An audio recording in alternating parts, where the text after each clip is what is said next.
There are two roads that the YMCA could have followed. And you could see on one side, clear sailing, bright and sunny. On the other side, stormy weather. And so the YMCA had an absolute choice this year of what should we do.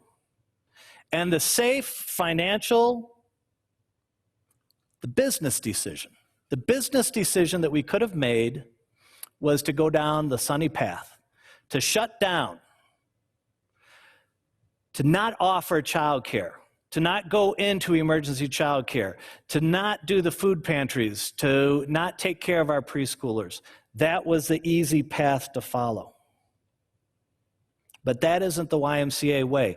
That isn't what we do. That isn't in our value set. And that's what's important. I teach a class at CU. It's in leadership. And we go through this exercise. A board member, Jay Orris, taught us this exercise. And the exercise is we give the students, and we do this for our Lead Boulder, our high school program too, we give them like 60 values cards, and they spread them all out, and we go through something where eventually they end up with 6 cards. And there's different values on them, and they have to force rank them in a pyramid. And then they make a mission statement and a value statement out of that. And we tell them, once you know what you stand for, decisions are easy. So it was easy for the YMCA to decide what to do. But this was COVID, and COVID has pretty much wrecked us. COVID has destroyed many, many businesses in this country, and the YMCA has not been immune to that. The YMCA is an old organization. This YMCA was here 2 years before the state was founded. In fact, on October 23rd of this year, this YMCA in your community will be 147 years old. 147 years old this year.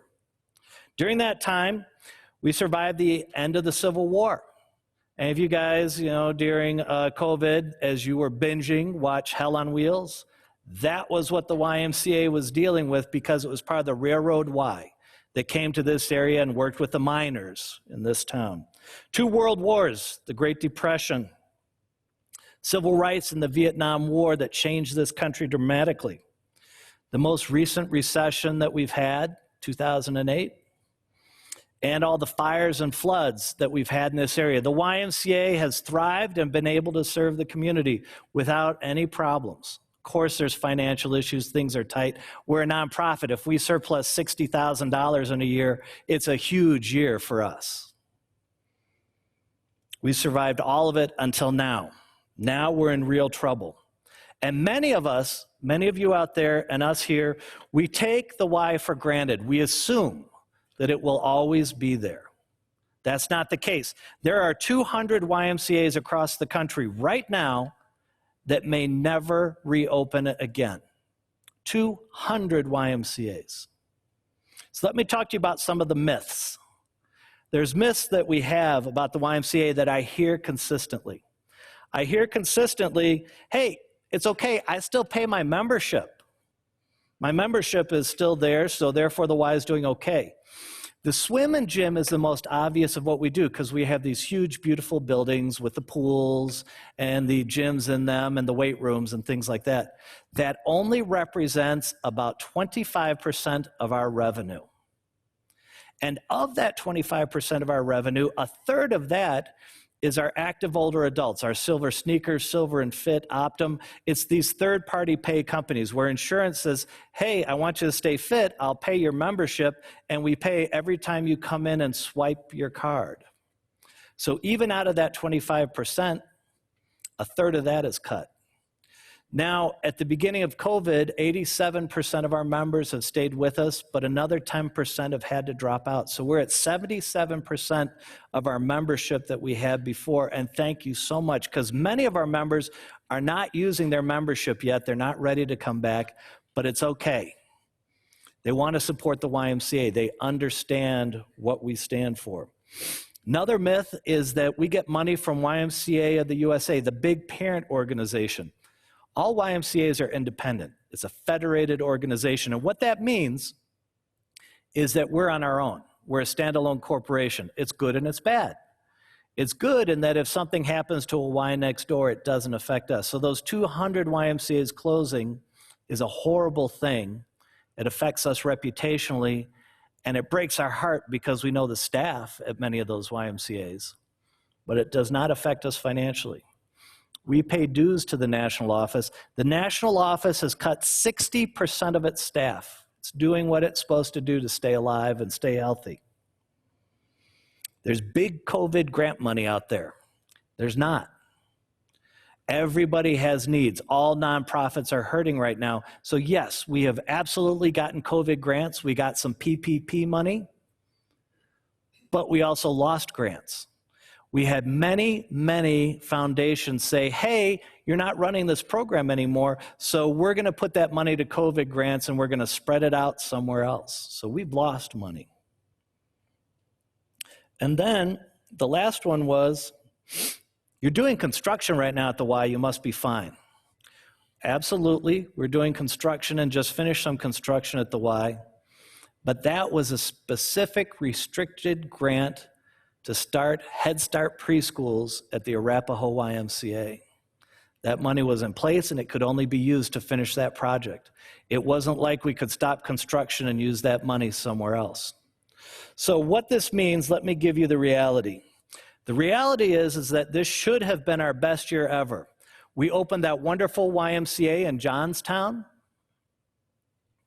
to no fanfare in June of this year. And it's been a great YMCA. It's full of people wanting to work out.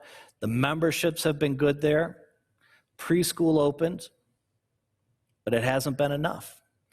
We also added 2 new school districts, and those school districts have been wonderful. The Thompson School District with Superintendent Mark Schaefer, and the Milliken School District with Leslie Arnold. So wonderful people that have brought the Ys into their school districts and welcomed us with open arms. But we're shut down right now.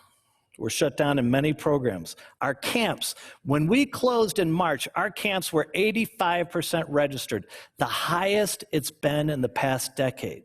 It's a testament to the quality of what we've done and the growth of our camps, that they were that sold before the summer even started. However, normally we would serve 7,000 campers during the summer. We were able to serve 1,000 this year. And we had to close YMCA Camp Santa Maria, our resident camp, not to open. Devastating losses. We were supposed to be $14 million of revenue this year. We'll be $8 million of revenue this year. Our expenses will be $11 million. That's where that dangerous path that I'm talking about. We knew it would be incredibly expensive to do childcare, emergency childcare. We're going to run a $3 million deficit. The math is easy. We got PPP money.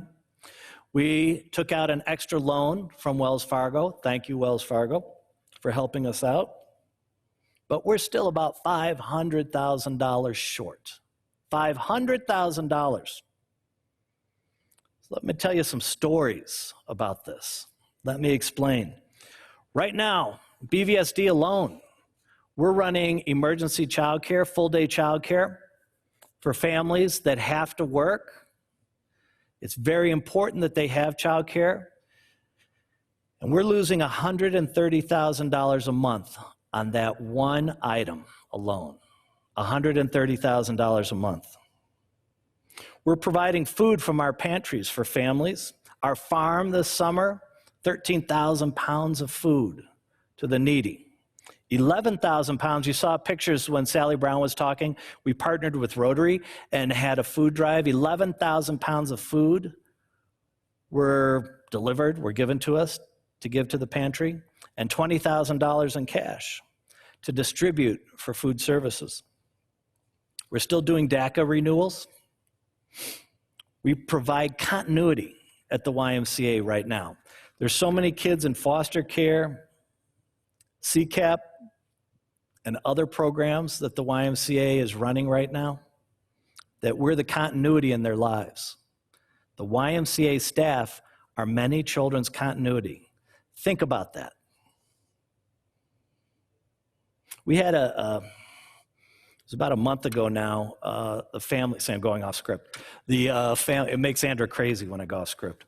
But we had a mom come in, and we told her, your child is having a hard time. He has a leg pain. He always says, my leg hurts, my leg hurts. And she thought maybe it's growing pains. We said, no, we have a lot of kids, and you might want to have it checked out. Turns out he has bone cancer. So he's in the hospital getting chemo, and the mom says to us, she said, can I still come in and get food for my other kids from the pantry at the Y, even though my child's not there in care? And of course the answer was, of course. We have all these safety nets in our communities, but if you're a single parent working 2 jobs, you can't always get to all the safety nets. The Y steps in. The Y fills those gaps. We have no bureaucracy. You saw Jeff up here before. Jeff and Dana Wada are the only 2 people that I have hair envy over on this planet. But that's our bureaucracy, Jeff and I. That's it. You need something done, you talk to one of us, we talk to the other one, and it gets handled on the spot. I remember when we opened that food pantry up in Longmont, staff just said, hey, we're going to do it, we'll pay for it. I was like, no, you're not going to pay it, we'll pay for it. Just let's get it gathered and let's collect food from some of the shelters and pantries for it. So the majority of families that we're serving right now, are in the lowest hierarchy of Maslow's triangle. Remember Maslow's triangle? We studied that in school. And the bottom rung is basic human needs. It's like food, shelter, safety. It's important that we're there because that's where we operate. But that's not where we earn the revenue. That's where the revenue that we earn goes to support. But that's who we're supporting right now, and that's why we are losing $300,000 a month. $300,000 a month by staying open and serving the community. Hundreds and hundreds of children across the Front Range of northern Colorado. So let me ask you this.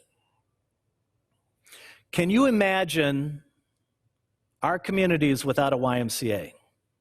It's a very real possibility if this goes on much, much longer. I'm asking you tonight to please, please don't make me make choices around who I can serve and preserving the organization. That shouldn't be a choice in our community with the resources we have. I'll cut back hard. I will eliminate as many expenses as we can, but I have to serve the community. Please allow us to do our work for another 147 years. It's critical. It makes a huge difference. So thank you so much. Now Gary's going to come up and join us, and we're going to have that big old paddle raiser that we have every year, and I'm hoping that you'll please get us to our goal tonight of $275,000. I hope my words moved you. We're here at Flatirons Church. This is the podium that Jim uses, and I'm hoping it had a little extra Jesus power in it tonight so that we can raise some money. So please find it in your hearts to help the YMCA. Thank you.